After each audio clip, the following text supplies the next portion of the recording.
अनेकों लोग, किंतु वेद, मूल वेद मंत्र में और वेद व्याख्यान में अंतर किया जाना आवश्यक है, क्योंकि यह अंतर स्वयं वेद में किया गया, इस वेद मंत्र में यह अंतर किया गया। तो हमारी जो मान्यताएं हैं वो बहुत स्पष्ट होनी चाहिए।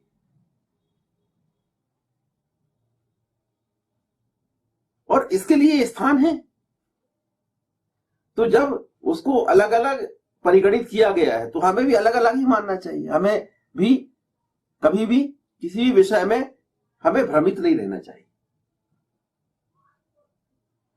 क्योंकि जितनी ज्यादा स्पष्ट हमारी मान्यताएं होंगी उतना ही स्पष्ट हमारा आचरण होगा। अगर हम मान्यताओं में भ्रमित रहेंगे तो आचरणों में हम और ज्यादा भ्रमित हो जाएंगे। इसलिए इतना विशाल जब ग्रंथों का भंडार है हमारे यहां, तो उसका उद्देश्य यही है कि हर बात को स्पष्ट किया गया है। तो यहां कंफ्यूजन की, डाउट्स की कहीं कोई गुंजाइश नहीं।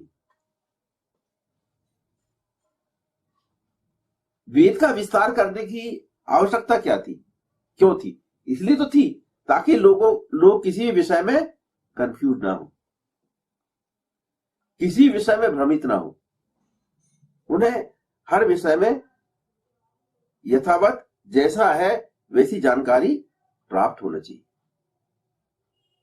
इसलिए लोगों ने इतना परिश्रम से वेद भाष्य किए, इतने परिश्रम से ग्रंथों का लेखन किया।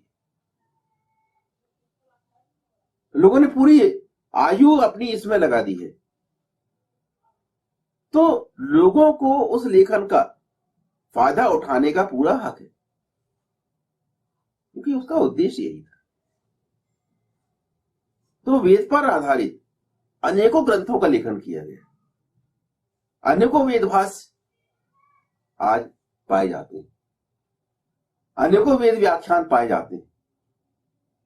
हमें उसमें से यह देखना चाहिए कि हमारे उपयोग का क्या है, और हमें उसकी युगानुकूल व्याख्या करनी चाहिए। हमारा उद्देश्य वेद को समझने का होना चाहिए, वेद मंत्रों को समझने का होना चाहिए, उलझने का नहीं रहना चाहिए। इसमें बहुत बड़ा जो प्रभाव है वो व्यक्ति की नियत का पड़ता है कि हमारी नियत क्या है। जैसे अनेकों पाश्चात्य विद्वानों ने वेद का जो भाष्य किया है वो अच्छी नियत से नहीं किया,